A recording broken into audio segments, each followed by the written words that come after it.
Still, people aren't doing the right thing. What's your take on that? What's going on in the world? Why aren't we doing the right stuff? And what's the right things according to you?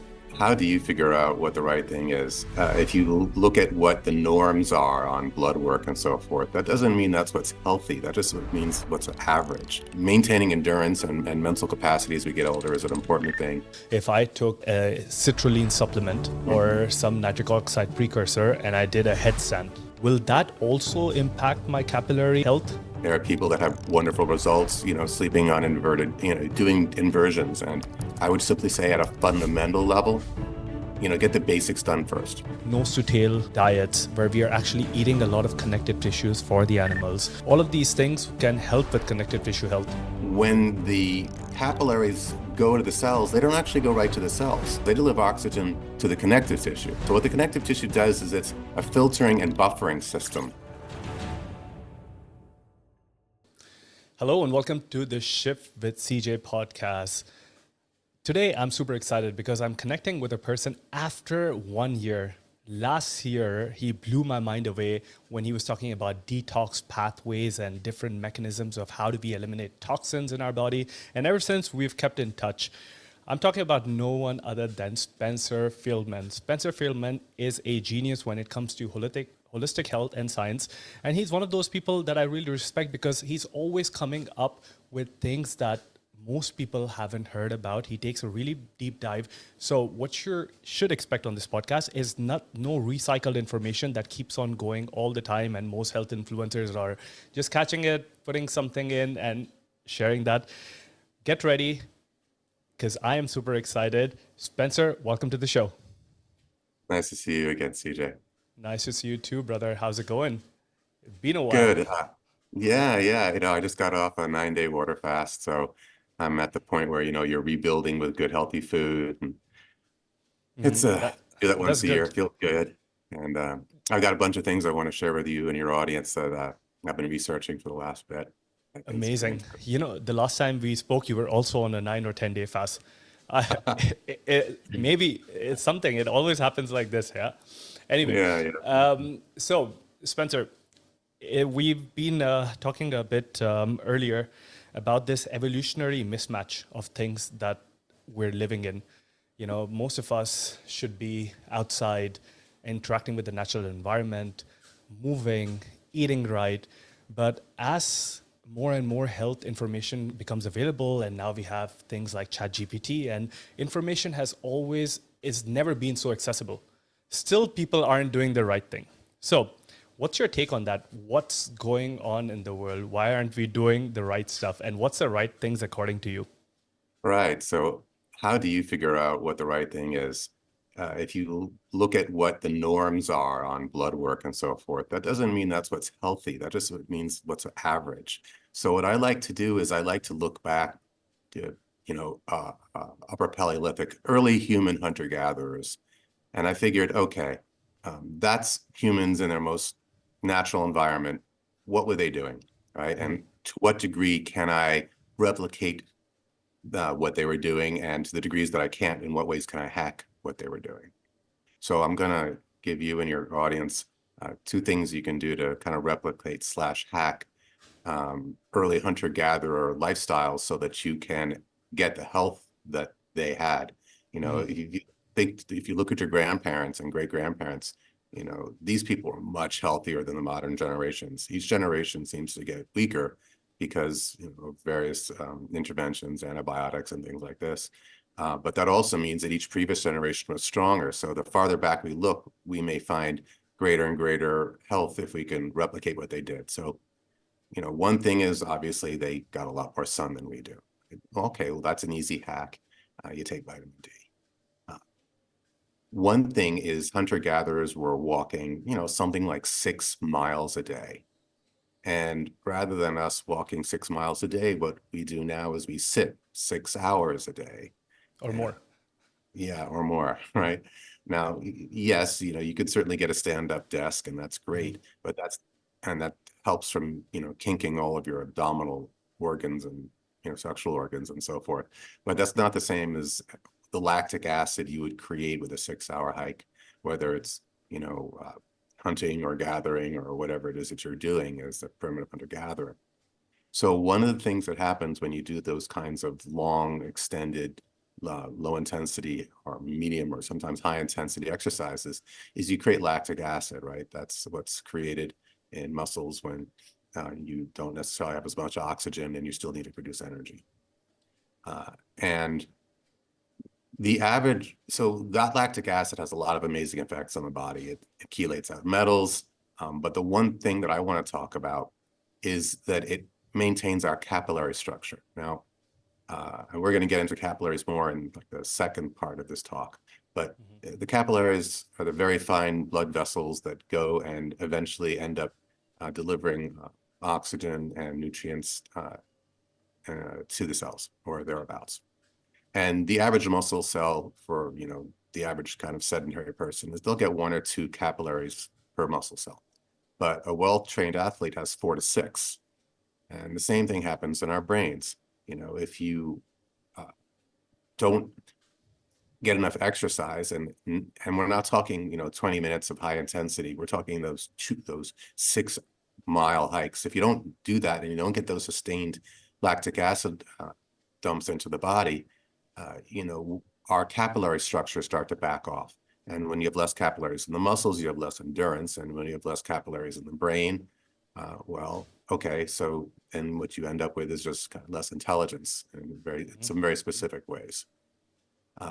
Look, one of the things that tends to affect is social confidence. The parts of the brain that tend to suffer the most with lactic acid happen to be the ones that have to do with spatial memory or regular memory, social confidence. A lot of times, that part of the brain tends to be very susceptible to lacks of lactic acid. So what we want to get more lactic acid, but I'm not in a position, and I don't think most people are, to spend 2-3 hours a day hiking. It would be great, but I've got other things I have to do. So then how do we hack that, right? And people have been trying to put exercise in a bottle for a long time. And there's certainly lots of things you can do, but I think the best thing you can do is actually lactic acid. Now, the original hack for lactic acid was fermented foods, typically, kimchis and sauerkrauts and yogurts and kefirs and things like this, because it makes lactic acid. The bacteria that's in there makes lactic acid. And that works, but there's an issue with it. See, there's 2 kinds of lactic acid, CJ. There's a right-handed and a left-handed form, right? So some things are symmetric, meaning if you flip them back and forth, it doesn't change, right? But some things are like hands, right? If I flip my hand, it looks different. The thumb's on this side, the thumb's on this side. So my hand isn't symmetric, and lactic acid is like that. There's a right and left-handed form, or we call them a D and an L form, dextro levo, right, left. And so what you want is the L-lactic acid form. But when you get fermented foods, then what you're doing is you're getting a mix of D and L lactic acid typically. And the L is the good one for you, but the D actually is a neurotoxin. So, and I know there's people who are saying, no, I do yogurts and I do ferments and I feel great. And yeah, of course you do. And there's a dark side to it. So wouldn't it be great if you could get the good side without the dark side? The other thing about fermented foods is most of the bacteria that's out there, in addition to making D-lactic acid, is that they also make histamine, which is the kind of general inflammatory element in the body, right? If someone's itching or scratching or sneezing, or that's a histamine reaction. So to be taking D-lactic acid and to be taking histamine into the body in order to get the L-lactic acid didn't seem like a good bargain to me, right? So what I did is I made a product called Lactamet, and it's got the L-lactic acid and a few other ingredients that help it work together. And 1 capsule is the equivalent of about a 2-hour hike. Wow. And if you're a little more ambitious, 2 capsules is about the equivalent of a 4-hour hike with a backpack. And the first 30 minutes are going uphill.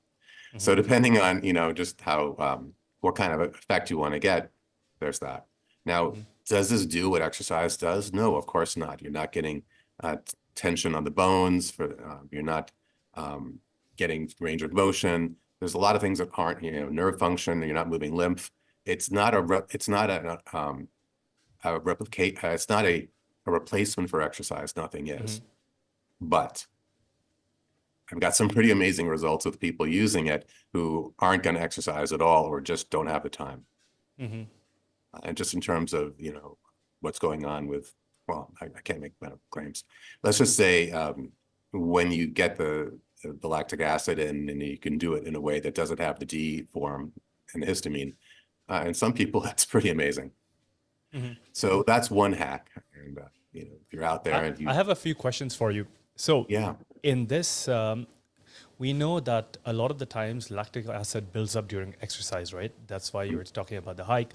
Most people out there have a very negative connotation towards lactic acid. It's something that should be avoided, something that if you get to that state, you should kind of back off. But what you're saying is lactic acid can be beneficial for us because it has all of these beneficial elements. Of course, the one which is without the histamine and doesn't get fermented. But there are certain things that people are doing, like using buffering agents like sodium bicarbonate, because it helps to kind of prolong the state till which you get this lactic acid buildup and your muscle starts, you can like push more. This is a very common thing used in sports. Even the normal gym going person is using this quite a lot these days. And the other thing I wanted to ask you was, what about these blood flow restriction bands? These have been very popular in the last few years. So the idea is you slap the blood flow restriction band on, you can walk around, sure, and I'm aware that of it. builds so that builds the lactic acid as well. Would that be also a good strategy for someone who doesn't want to kind of like go for a hike, but can, wear the, I know there's a company called Katsu, and they have this pumped, they have a system where it kind of like pumps the Yeah, blood flow restriction band I all know day that. I long. know this. I know. Yeah, I know. And some people swear by it. Yeah. I What's your like take the on idea. that? I bought one, and then I didn't really like the idea of putting tourniquets on my body. It just kind of felt a little weird. It's an interesting hack. It just wasn't for me. And in terms of what you're talking about is something called the MLSS, which is like the maximal lactate steady state, which is how much lactic acid can you get rid of, right? So you don't want to have lactic acid build up. You want to take it. I like to take it to like 65%. So I'm taking the level up, and I want to feel a little bit of a burn, like I just had a really good hike, and then I want it to be gone by the end of the day. Like your So lactate threshold, correct? That's yeah, also a you're term moving that your people. lactic threshold up, but if you don't get the lactate in, it really, what I there may be other ways to get to keep the capillary bed healthy and abundant, but that seems to be the basic and most fundamental way to do it. So I think that, maintaining endurance and mental capacity as we get older is an important thing. And the loss of capillaries is huge. So lactic acid's my go-to for that.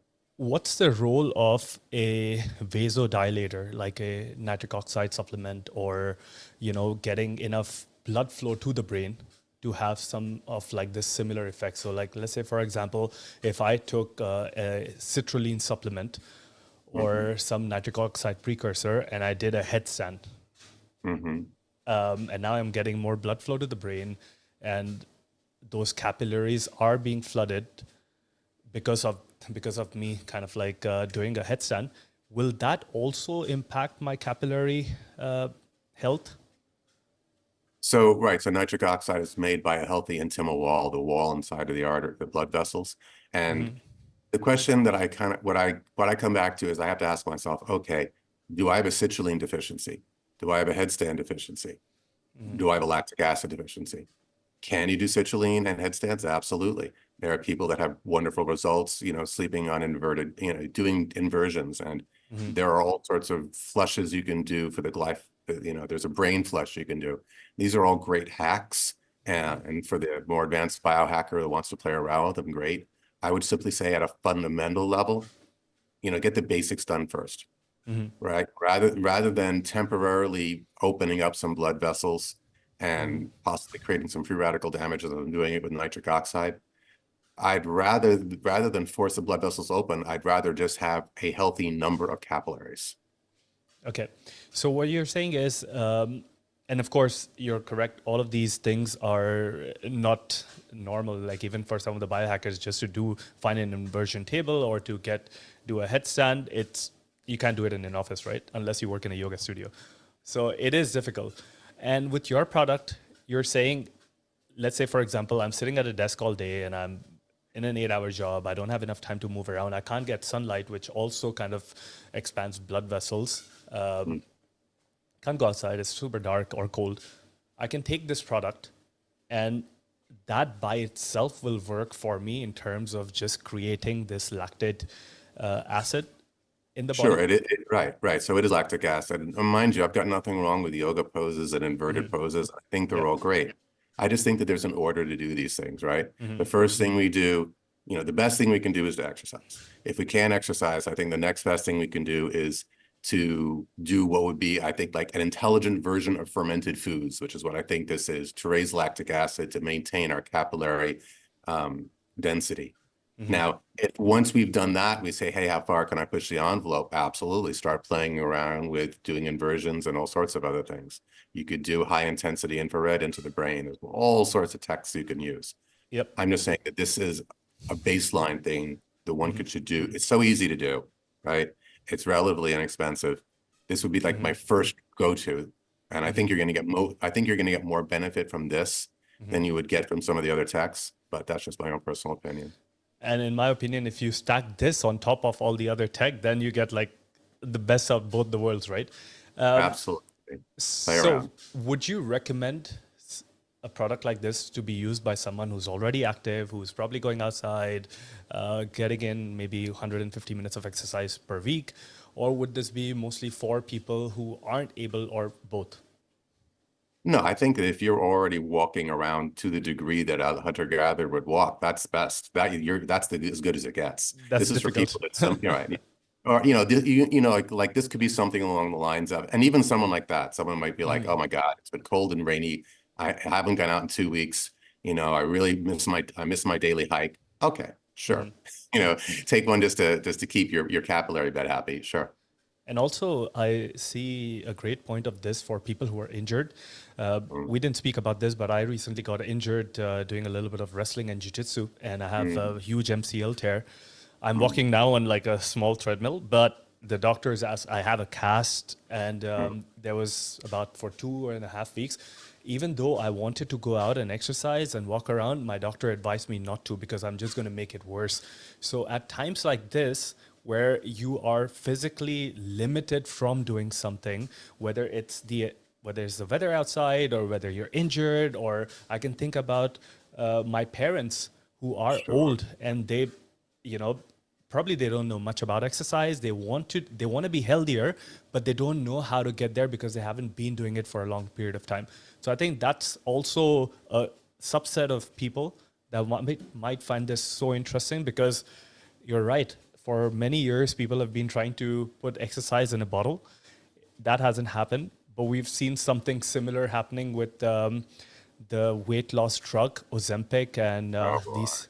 Yeah, but as crappy as it is, half the world is on it, and it's as humans, I think we also tend to always choose the easy path. Not many of us are driven towards, getting up in the morning, taking a hike, going for a cold shower, putting lights on our head.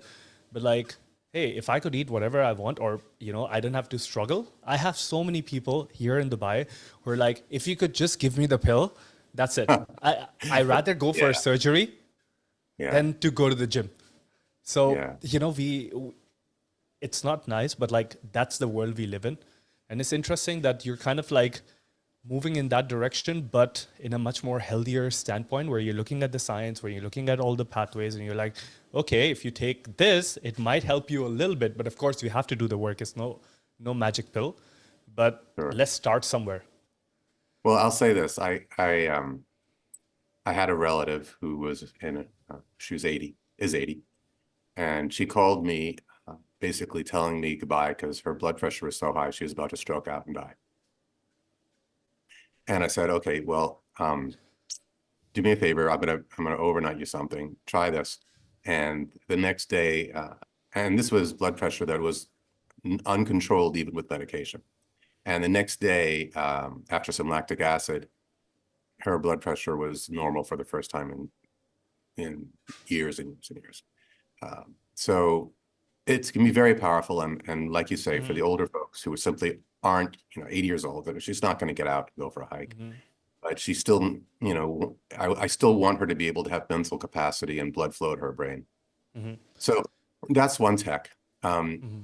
You mentioned bicarbonate, and it's interesting because that's actually the lead into the next one. Okay, let's do it.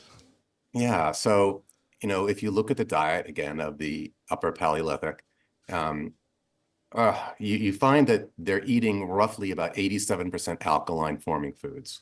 And let me explain what that means.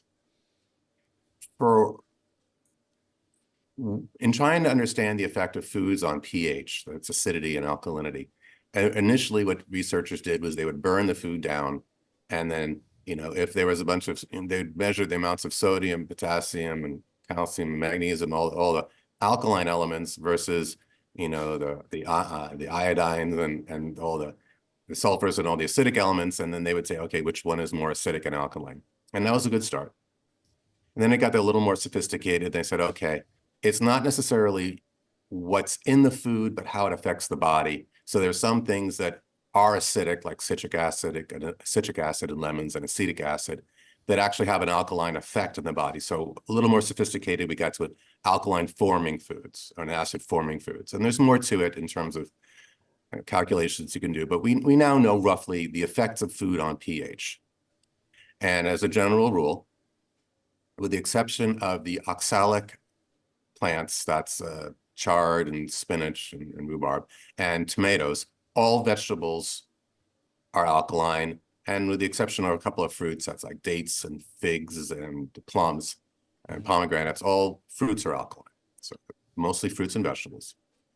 And then all the animal products and all the grains and beans are acid. Ooh, that's meat, chicken, fish, eggs, dairy, with the exception of lentils, oats, and quinoa. So if you look at what people are mostly eating, all right, we're mostly eating acid foods. We're eating, a lot of, some vegetables, not very many, some fruits. Mostly we're eating grains and meat. That's the kind of diet. And even the meat and fish and chicken we eat, it's not grass-fed. It's not eating, the cows are rarely grass-fed. The chickens aren't eating insects and grass. The fish are all farmed. They're all eating grains too, so they're hyperacidic. So most of us are eating way more acid than we should, at least relative to our hunter-gatherers, something like 100 times more acid, 80 to 100 times more acid. And what that does is it ends up doing a couple of things. Have you heard of a tissue of the body called connective tissue? Yes. Okay, tell me what you think connective tissue is. It's the tissue that kind of like is not responsible to, but is also associated with producing a lot of collagen. So as we age, our connective tissue, I don't know the right word, but like strength maybe, or its density decreases.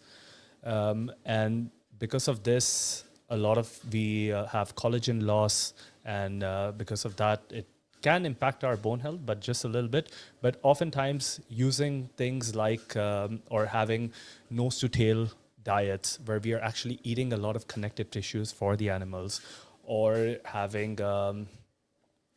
things like bone broth, all of these things can help with connective tissue health.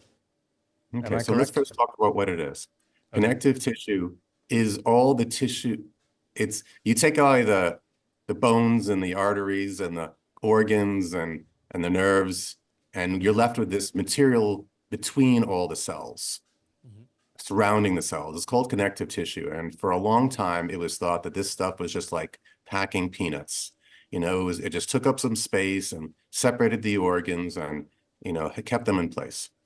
And it turns out that's not the case at all. Connective tissue is much more important than that. When the capillaries go to the cells, they don't actually go right to the cells. They don't deliver oxygen to the cells. They deliver oxygen to the connective tissue. And there's multiple different kinds of capillaries. Some of them actually have tiny little holes in them, and it's kind of like an irrigation system. They drip irrigate the connective tissue, and then that goes ahead and feeds the cells. So what the connective tissue does is it's a filtering and buffering system.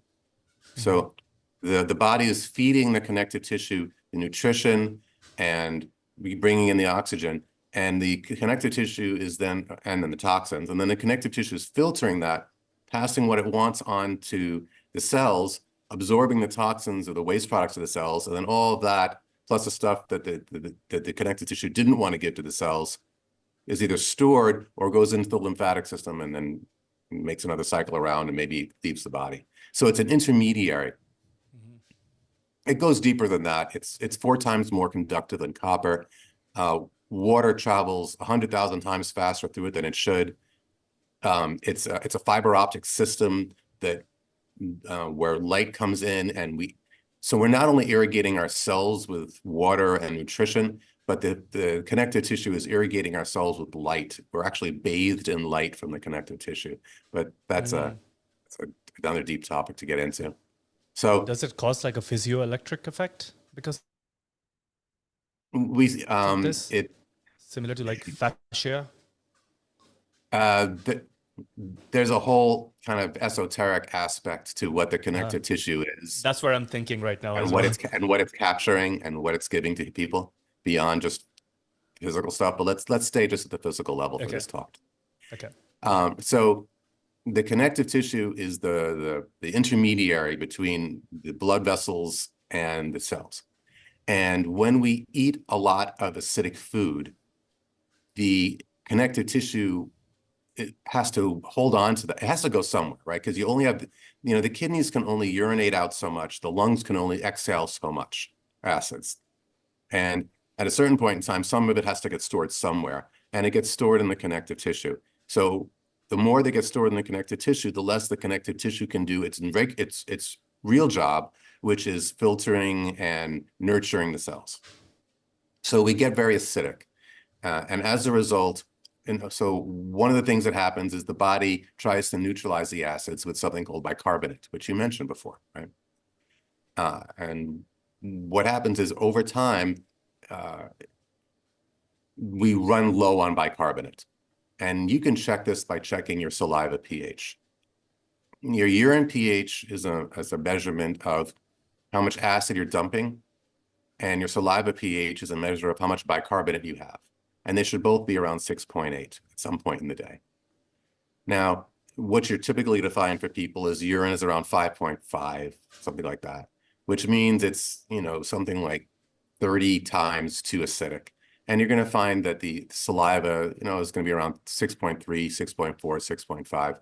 Once saliva goes below once it gets below like 6.6 and lower, you're looking at metabolic syndrome, which is high blood pressure and triglycerides and insulin resistance and all the things we associate with aging.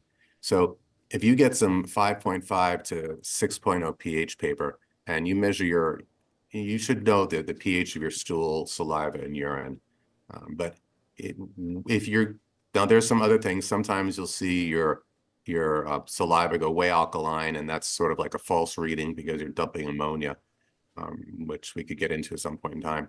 But basically what's going on is if you see someone has acid urine, below 6.0, and acid saliva, below 6.6, they've run out of their bicarbonate. They've neutralized as much acid as the current diet they're eating will allow, and now it's building up in the connective tissue.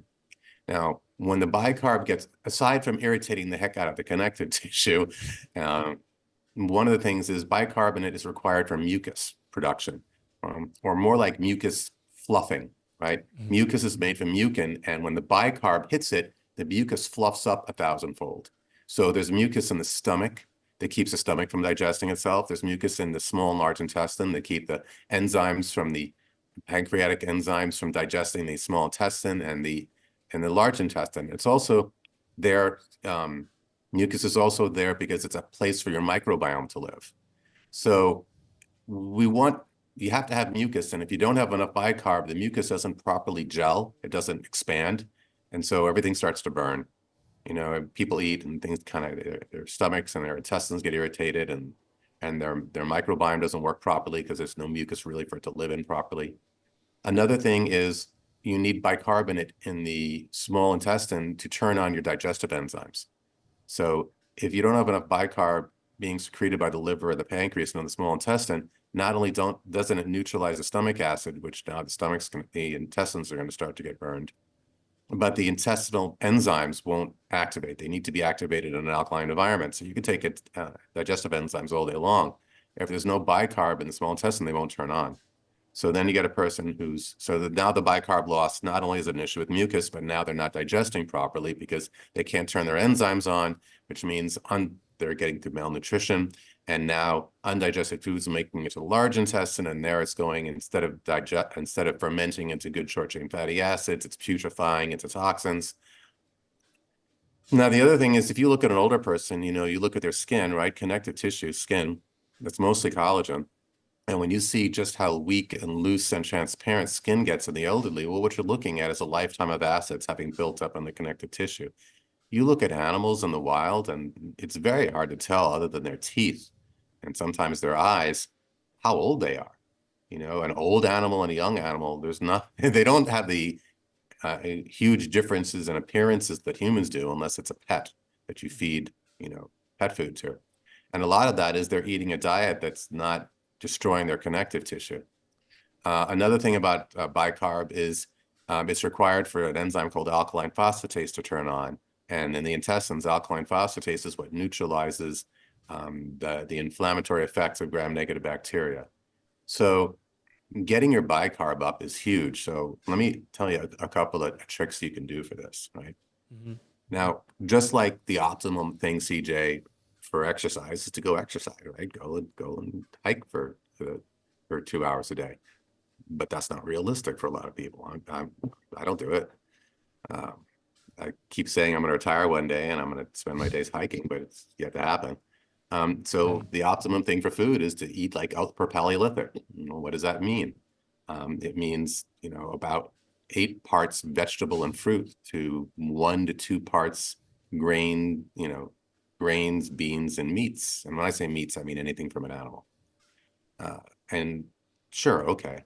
Actually, even a little bit more than that, because, vegetables and fruits are 90% water, and, grains and meats are like 65% when they're cooked. So you're actually eating something like 9.5 parts vegetables and fruits to 0.5, no one's going to do that. So what do you do, right? I don't want to give people unrealistic goals that you have to give people things that they can actually do. Okay, so what's the hack? Okay, so the hack is, hey, eat more alkaline foods. I told you what they are. You can do more lentils and more oats if you want the grains and beans. Okay, if you're going to do fish, meat, and chicken, try to get grass-fed meat, try to get pasture-raised chicken, try to get, ocean fish. But the other thing you can do is you can do a lot of vegetable juice. That's a way to eat a lot of vegetables without eating a lot of vegetables. So I do, something like 48 ounces of vegetable juice a day. And that's a great thing to do. The challenge is if you want to buy it, that's expensive. And if you want to make it, that's, a lot of prep work and stuff. But that's a great hack, and you can tell if it's working because you want to see your saliva pH at 6.8 and your urine pH at 6.8 at some point in the day. Okay. You can also take bicarbonate baths. So that's sodium bicarbonate, baking soda. Just get the aluminum-free stuff, and you can put 2 cups in a hot bath and soak in that. And that'll also rebuild your bicarb stores to a degree. What you don't want to do is you don't want to drink bicarbonate water. Some people will mix a teaspoon of bicarbonate in water and drink it down. And the reason you don't want to do that is it's going to neutralize your stomach acid, which is not what you want.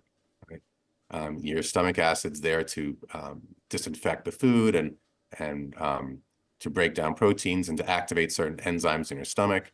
And then the activation of those enzymes activate other enzymes in the small intestine. And if you turn that initial part off, it cascades downwards and it's a mess. So you don't want to neutralize your stomach acid, but there is a way to take bicarbonate orally. And I've got a product called bicarbonate. And what we've done is we've made bicarbonates, but we've made it so that they only open up in the small intestine. That way you are, so right. So what happens is the liver through bile and the pancreas are supposed to squirt bicarbonates at the beginning of the small intestine to neutralize stomach acids and activate the enzymes. And if you don't have bicarbonate, that's not going to happen as easily. So we make the bicarbonate to open up right at the at the small intestine, so you don't destroy your stomach acid, but you could support your bicarbonate levels, and that's a hack that you can do. So that's one other thing that you could play around with. Interesting. And is this in a pill form as well, or is it a Yeah, suppository? yeah, yeah. No, it's right. Well, we want to get it to the small intestine, so it's a pill. Okay, Absolutely. got it. What do you have to say for a lot of these, health influencers and biohackers who are kind of adopting the more carnivore-ish approach? Because we had a craze of fasting, which is still there. It's good, but then we had a long phase of keto, and now there's carnivore, and a lot of from what I hear from you is that a lot of these, either the keto diet or the carnivore diet, they are building up so much of acidic foods in their body that's eventually going to impact their connective tissues, the way they look, the way they feel, their onset of any injuries and recovery and all of that stuff, right? So, what do you think is going on there with all of these people advocating for, uh, a high meat diet? Most of them are not eating grass fed. So people who are attracted to carnivore diets typically they have problems with their microbiome where they can't handle the plant matter, and so it's a hack for them, like what Jordan Peterson and his daughter do. And yes, it's a okay temporary hack, but it has a lot of long-term problems, right? It's not where you really want to go. Now, first off, we don't have the digestive tract of a carnivore. We have our intestinal length is longer than a carnivore, but shorter than an herbivore. We have canine teeth, but we have molars. You look at our enzymes, our stomach acid, we're an omnivore, we're in the middle. And you can eat meat nonstop if you want. But if you look at the animals that eat meat, what they're doing is they're often eating the small intestine. And what you find in there is the vegetables of the animal and the bicarbonates. So, and they're also eating a lot of connective tissue, the animals, which is where all the prebiotics are. So if you're a carnivore, but all you're eating is steak, that's not carnivore. That's something else. And what you find with people that do the carnivore diet, unfortunately, a lot is they become really, really acidic. They go to metabolic acidosis to a degree. And then they start making ammonia in their large intestine. And then their pH gets completely out of whack. And their bicarbonate's gone. It's the kind of thing that, you follow someone who's done carnivore only for a number of years, a lot of times at a certain point in time, they really start to suffer from it, and they can end up at the point where they can't eat meat anymore because their body's so sensitized to it, which is a shame because meat's really good for you. So what I would say is if you want to eat that much meat, okay, then take some prebiotics and do something like, bicarbonate or something to build up your bicarbonate stores, because otherwise the pH is going to, the connective tissue is going to really start to burn up over time. I did carnivore for a while, about 2 years ago or 3 years ago. And then one of the hacks that I was using was sodium bicarbonate 2 to 3 times per day, but just mixing it in water. And I felt okay for the first few. I did it twice, actually. The first time when it first came up, I was just doing all the steaks and all the muscle meat. And then I was like, oh, this is boring. Like after a while, it's just, you don't even want to eat because it just, your body doesn't want to eat so much meat. And then after a while, I started doing a lot of organ meats. And yeah, it was an interesting journey. Now I'm more of like following more of this alkaline approach naturally. I'd eat some fish and seafood, but I'm trying to keep away from meat because the meat quality here is not that great. And then I'm looking at a lot of the esoteric stuff as well around meat and energy and all of that stuff. But we'll talk about that in some other podcast. Cool. So how do people feel after this second product when they have this alkalinity. Have you seen like how Right. is So we're it? not How do trying, people we're feel not it? trying to get alkaline so much as we're trying to get physiologically neutral, right? We're trying to Okay. get to the place where we have, where our ancestors were. And that's right, because you don't want to be alkaline. You want acids in your stomach, you want acids in your large intestine, you want acids in your lysosomes, but you want alkaline in your small intestine and you want alkaline in the blood. Right. So you want to be at the right level for the right thing. And what is that? Okay, so I'm gonna say let's aim it towards a hunter-gatherer. And what were they eating? Right. So a lot of, a lot of tubers and a lot of berries and a lot of roots and meat and fish. Uh, so what you find typically is your body gets a lot calmer, a lot less inflamed. Your breathing rate tends to slow down if you have a fast breathing rate because you're not loaded up with carbon dioxide um, as much. That's one of the ways the body can go is it can start getting a lot of CO2 as it um, if the lungs start having trouble trying to dump them. So there's a kind of a general kind of calming, anti-inflammatory, peaceful effect that you get, I find. That's cool because these days everyone's running pedal to the metal, Mm. super stressed out, especially in metropolitan cities, Dubai, London, New York, and I'm sure most of the other places as well. But the amount of stress that people have these days is increased so much. Most of the people are talking to me about stress related issues and not, of course, it impacts into their health, but they're talking to me mostly about how much stress they have and how they are not able to manage it.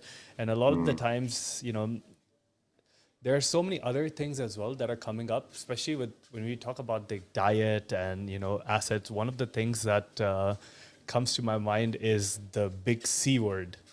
Well, you know what? That We could talk about that, but let me just address stress a little bit. Um, so the connective tissue, right? That's the intermediary. I remember, none of the blood vessels actually go to the cells. They go to the connective tissue, and then that gives everything to the cells. Well, it's the same with the nerves. The nerves don't go to cells. They go through the connective tissue. And when the connective tissue is really acidic and really inflamed and swollen, and that's not something you can necessarily see by looking at somebody, but you can check by their pH, then all the nerves traveling through, because the connective tissue is the biggest organ of the body. And if the nerves are continually going through this really acidic medium, then it gives this background state of tension and irritability and stress where the body's like, I know something's wrong, but what is it? Why do I, why am I, it creates this kind of background degree of stress that you could never quite get rid of until the nerves calm down because they're not traveling through this hyperacidic medium. But you mentioned big C word. So um, the issue with long-term chronic acidity is a lot of things will break down over time, right? And that's one way the body can go. So I don't use that word because it's got a lot of baggage associated with it. It's got a lot of fear.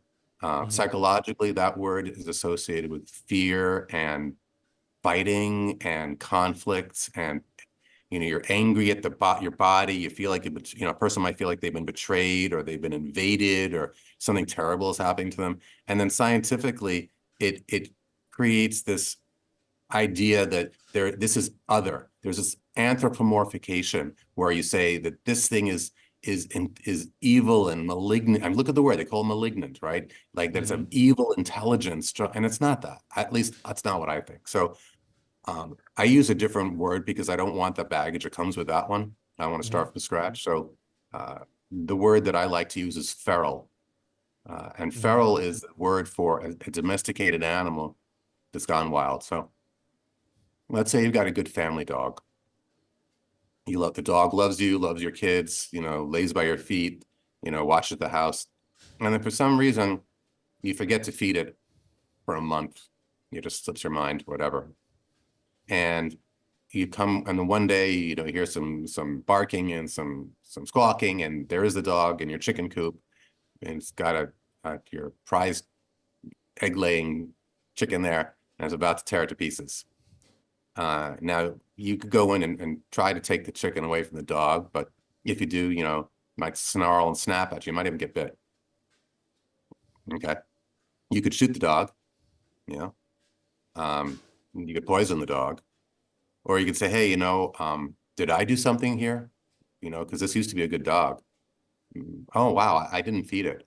Okay, so you go back inside and you go get some raw beef and you crack an egg on it and maybe put a little bacon on there and you bring it out and you put it in front of the dog and the dog looks at you and looks at the chicken and looks at the food, goes away from the chicken, eats the food, licks your hand and goes to sleep by your feet. That's a win, right? You have re-domesticated your dog. So that's what I want to do in bodies where the body's tissue is doing something that I think has gone a little feral. It's gone a little wild. So let's let there's a logo that I use. Let's pop that logo up. Mm-hmm. All right. So well, I just want you to be able to see it at the same time. Okay. Yeah. Then I can do it for myself. Okay. Tell me when you got it. Yeah. Okay. So when I was doing a lot of research on the microbiome, which is the mass of bacteria that live in our large intestine that coordinate with our immune system and our endocrine system and keep us in good health.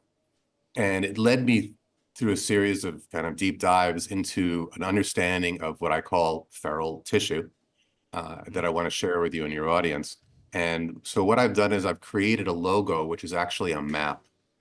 And the map is how I think feral tissue forms and then how we can hopefully bring it back to a state of normalcy. So let's start at the bottom where you see good health. That's where we want to start. It's where we want to get back to. On the outside, you're going to see some words, and those are the 6 programs that I think feral tissue goes through on its path towards becoming more and more feral. And so those are 6 programs we want to undo, and we'll go through each of those. And then those 3 things in the center are the 3 main triggers for causing these programs to activate. So, Okay. and then they're color coded, right? So the one that says SCFA, that stands for short chain fatty acids, and it's brown because short chain fatty acids are found in fecal matter. So there's the reminder there. And so what happens is in a good gut, in the microbiome, your stool has got a pH of like 6.2, and you're making short chain fatty acids, and that would be things like lactic acid. We talked about that one, right? But also butyric acid, propionic acid, and acetic acid. And these things go through the body and regulate all sorts of receptors. There are things on the outside of cells called receptors, and they're how the body can interact with the cells to get genes to turn off and on. So when you think of something like that is called epigenetic, in a lot of ways, the epigenetics, they are mediated by these receptors. And short chain fatty acids activate receptors in a very good way. They think of it as, if every cell has thousands of receptors, they're sort of like little dials on a machine, and the short chain fatty acids make sure all the dials are set to health. Now, what happens is a lot of people don't make enough short chain fatty acids, or they make the wrong types. And again, check your stool pH. That will give you a rough sense of what your gut's doing. And so when there aren't enough short chain fatty acids, the body says, okay, well, I need them to activate my cells properly. Maybe what I can do is I can put more receptors out on my cells. It's sort of like, if you're trying to fish in a place that doesn't have much fish, but you have to feed your family, and one fishing rod's not doing it anymore, well, maybe you put 5 or 6 fishing rods out, and then now you can do it. So that's the first program on the left as we go clockwise. It's called receptor upregulation. We get more receptors trying to pull in the short chain fatty acids. Now, one of the names of the receptors that does this is called the AHR receptor. That's the little indigo circle above it. And the AHR receptor is one of the things it's supposed to do is pull in these short chain fatty acids. So now the first thing that happens is you get more of these AHR receptors. Problem is the AHR receptors don't just pull in short chain fatty acids. They pull in chemicals that are toxic, and also certain fungi, bacteria, viruses, and parasites have learned to hijack these receptors to turn off our immune system so we won't attack them.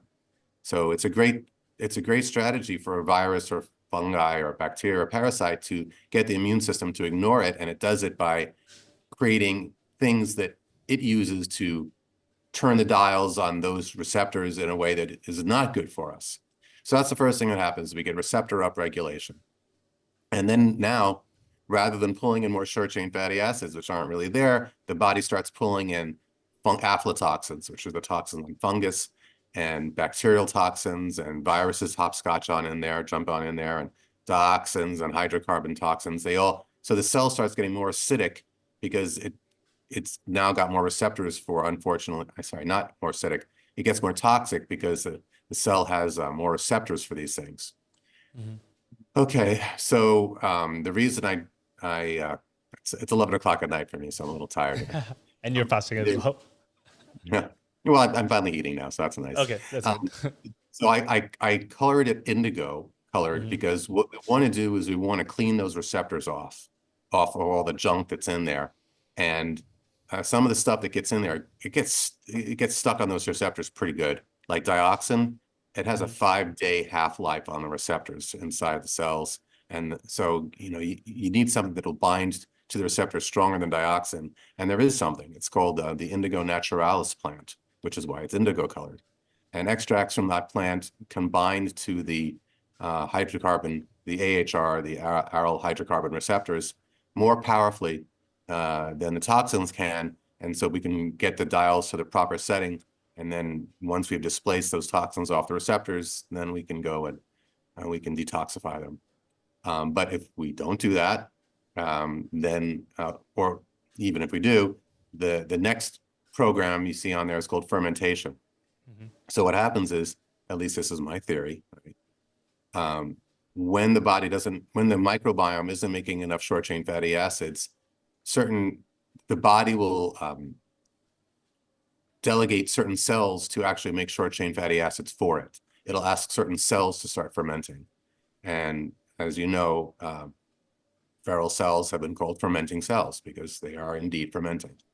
So now we're starting to have the cells themselves make the short chain fatty acids the microbiome isn't. Mm-hmm. And that works for a time.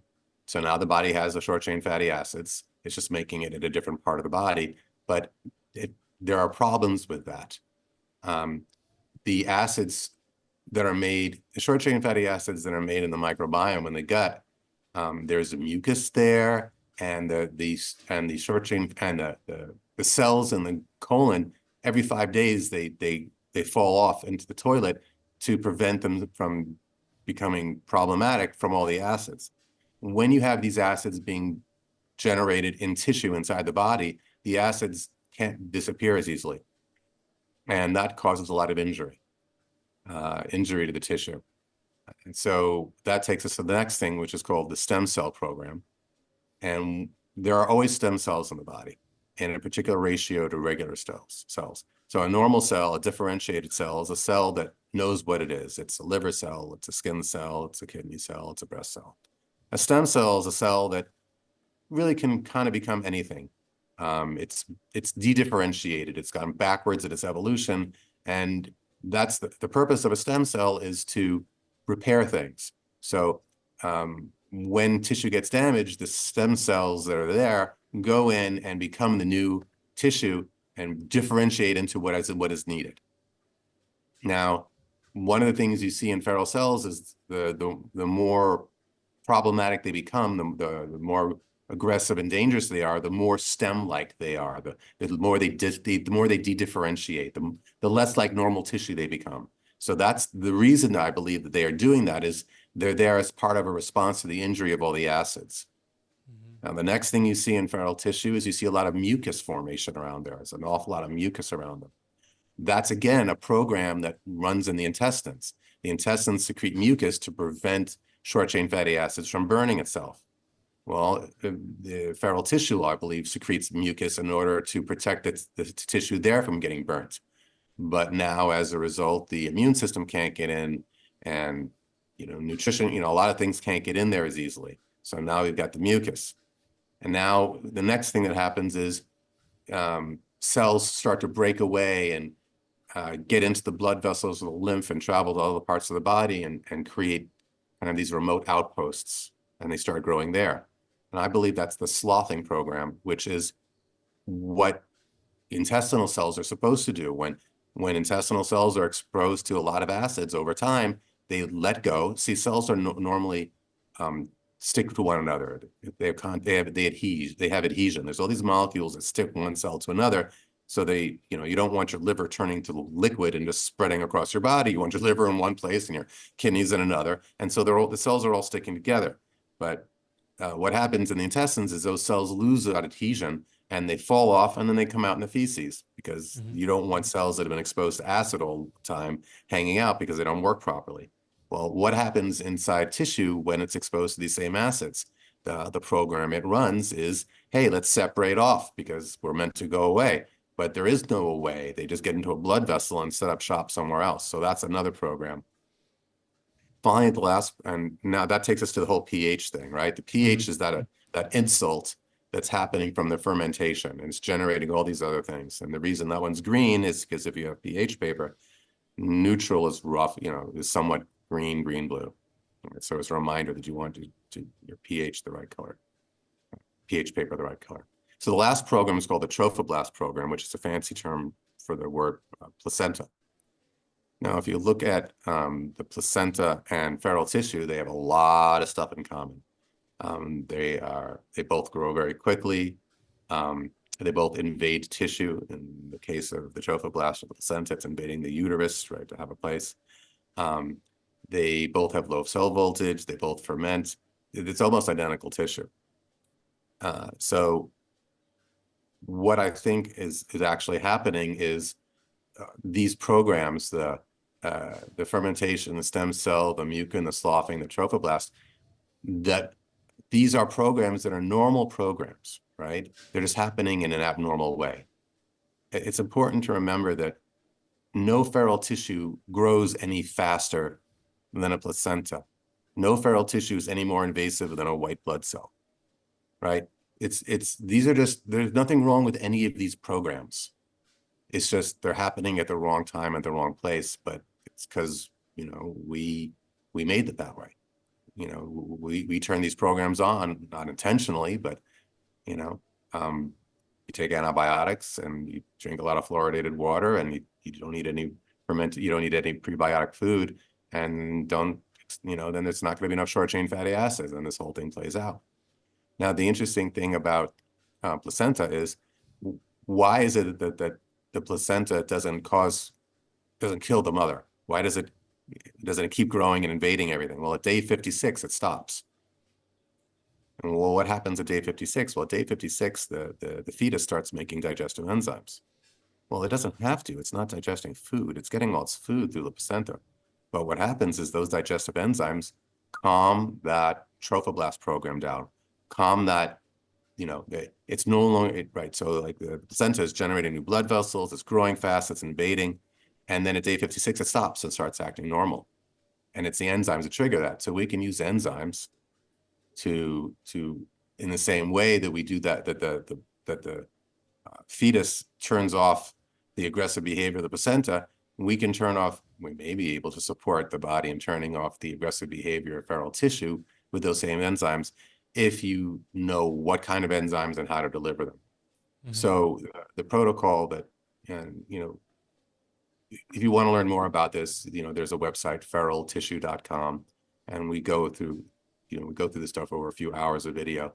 But there are protocols you can use for each of these programs and for each of those insults to kind of bring the body back to where it started, back to counterclockwise. Turn each of the programs off, normalize the pH, clean off the receptors, bring up the short chain fatty acids.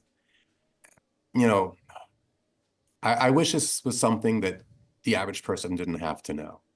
I mean, but 1 out of 3 people typically die of feral tissue. And that was before everybody had their immune system altered with safe and effective choices. So, this is something that most of us are either going to deal with personally in our own bodies or in the bodies of someone that we love. So there's the logo, which is a map that you can use to kind of find your way back, right? It's, what I think of feral tissue cells as cells that have lost their way. They've gotten lost.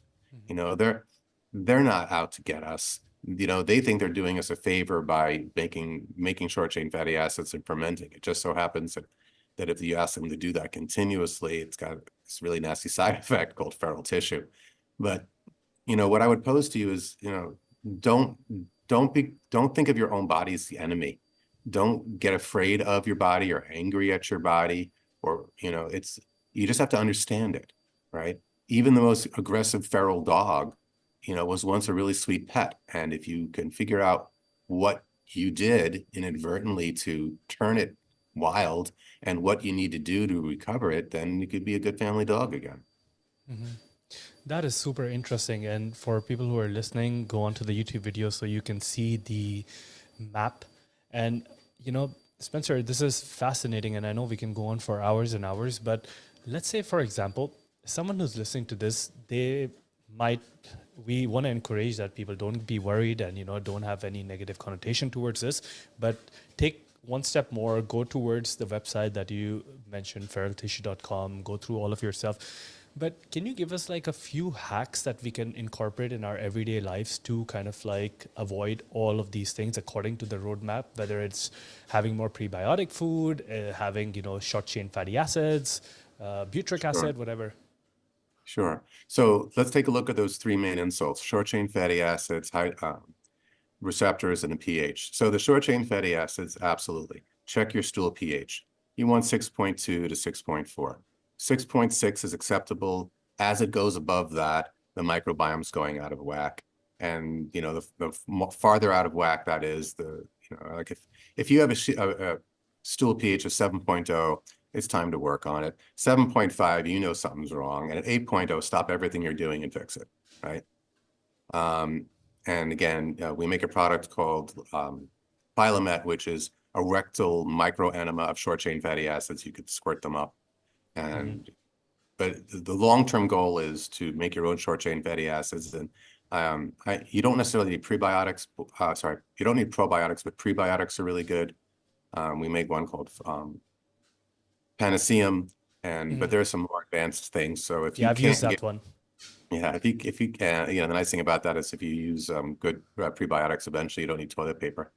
But if you can't get your stool pH down below 6.6, then contact me and I'll give you some more advanced protocols. And, you know, then you can start making your own short chain fatty acids. The other thing is the toxic aspect of it, right? You know, so the receptors are, we've got the fungus, the virus, bacteria, and parasites and chemicals. I'm not as worried about the living things because the body, you know, you have an immune system. You know, you can deal with viruses, fungus, parasites, bacteria to a degree. Chemicals are a little tricky because, you know, there are chemicals the body's never seen before and has no idea what to do with. So a good chemical detox, we make a whole bunch of them, or, you know, your own, however you want to go do that. And then the pH, right? And pH, again, the same hack we talked about for the bicarbonate. You can take bicarbonate or 48 ounces of vegetable juice. You can shift your diet around. And these are the kind of things that, you know, if you do them, it doesn't, you could have terrible diet for like 30 years and in the course of a month pull the acids out of your tissue. The body will work, you take one step towards your body and it'll take 10 steps towards you. It is so beautifully and marvelously made, and doing, you just give it a little bit, right? And you'd be amazed that even though you might have these really long-standing issues from not understanding how the body is supposed to operate, you give yourself a little bit of tender loving care and, you know, get your pH a little more neutralized, you'd be surprised just how fast your health can turn around. Amazing. Thank you so much for that. And yeah, that's one of the things people underestimate. They think it's going to be really hard. They have to spend lots and lots of effort, but no, like he said, take one step and it takes 10 steps back. Now, I wanted to ask you about the toxin piece. So I remember using some of your products like Metcardium, glytamines, and there was one more, which was all of these were suppository, EDTA. Xenoplex. Yeah, Xenoplex, correct. right. So all of these things are going to be looking at that toxin pathway, right? Right. Okay, cool. Right. So what we want to do is we don't want the connective tissue to be a reservoir of acids and toxins. right? We want to pull the toxins out. We want to pull the acids out. We want the connective tissue to be delivering nutrition in and, you know, bathing ourselves with all of the amazing things that it's designed to do. It can act as a storage facility for toxins and for acids, but that's not really what's in our best interest. Spencer, it's always a pleasure talking to you. Thank you so much for sharing. I'm always so excited whenever you're here on the podcast, and I know it's really late out there. So if people find this fascinating, they want to get in touch with you, they want to explore more of the products that you do, what's the link? Maybe you could put it down below in I'll the put that down. yeah. Anything new that we should look Yeah, at? so right. So what we have is a Remedylink Mm-hmm. and feraltissue.com. Um, the the you might want to clip this part out. I'm not quite sure because I've pretty much gone through all the new stuff with you. Mm-hmm. Okay, no, there's a few new things we've got. Okay, sure. So there's one other thing that we came out with recently. Mm-hmm. So the way the lungs work is, where do I say this? All right. Imagine you got a little spill of water on a table in your kitchen, and you put a flat bottom pot on top of the water. You try to pull the pot up, it sticks. But water's not sticky. Mm-hmm. But so what it has is surface tension. And so it resists the pulling up because it doesn't want to decrease in volume. So there's water that's always kind of forming inside the alveoli of the lungs, which are the little sacs inside the lungs. And if water gets in there and you try to inhale and the alveolar sac tries to expand, that's sort of like lifting the pot off a little bit of water. It's very hard because the surface tension doesn't want to let it happen. That's why drowning is so dangerous. It's because it makes it very hard you get water inside the lungs, and even just a little bit makes it very hard to inhale because the surface tension makes it hard for the alveoli to expand. Now, there's something that the lungs make. There's 4 things called surfactants, lung surfactants. And they typically give these to premature babies so they get their lungs will work. And 2 of these lung surfactants are designed to clean out the lungs, they're the alveoli, and 2 of them are designed to displace water. Now, the way the lungs work is there's always mucus being formed, assuming you've got enough bicarbonate. There's mucus is formed in the lungs, and the toxins and the pollutants and the infections, they kind of get stuck to the mucus, and then the cilia, which are these little hair-like things, move it up, a centimeter or 2 a second. They and they move it up through the body, and you spit it out. And no, I'm sorry, it wasn't a centimeter 2 per second. Give me a second. I'll look it up. Let me find out exactly what that is. You're gonna have to edit that. Let me get the number on that. Let's see. Where is that?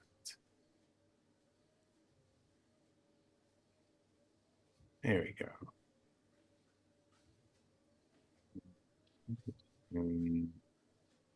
Okay.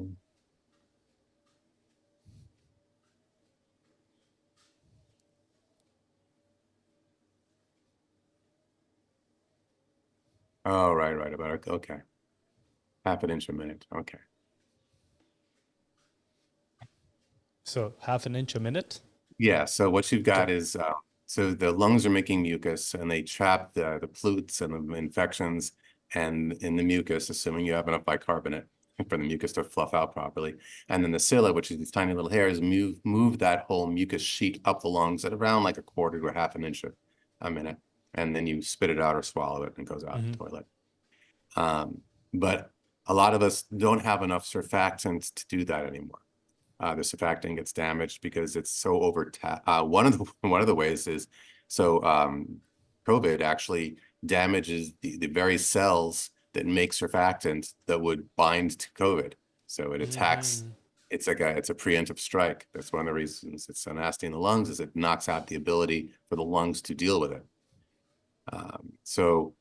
Normally you only get this for it's very expensive and is only available for premature babies, but we found a way to support lung surfactant proteins as a capsule.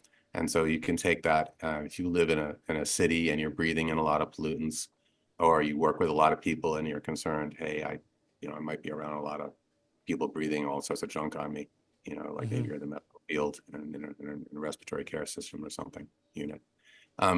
Giving yourself the occasional little boost of lung surfactants, especially if you feel like you're coming down with something, that can be a really useful thing. And so we have a product called Elvectin that supports lung surfactants. I've been trying to find a way to do this for over a decade, and I only bumped into it inadvertently a couple of months ago, so I was pretty psyched. Congratulations. Yeah, Thank you. that's one of the things I think a lot of people in this city with a lot of traffic and a lot of air pollution might be interested in. So I'll send them the link and I'll ask them to go over and check that out. But Spencer, it's been an amazing time. Thank you so much for doing this. Thanks. Always a pleasure to talk to you. And yeah, man, keep me posted on all of your adventures. And let's connect soon and let's have another one. Thank you All so right, much for CJ. today. Thanks for having me. Amazing. And this is CJ, your host, signing out of the Shift with CJ podcast. Everyone have a great day, a great week, a great life. Remember, don't be crazy acidic. Make life in a balance.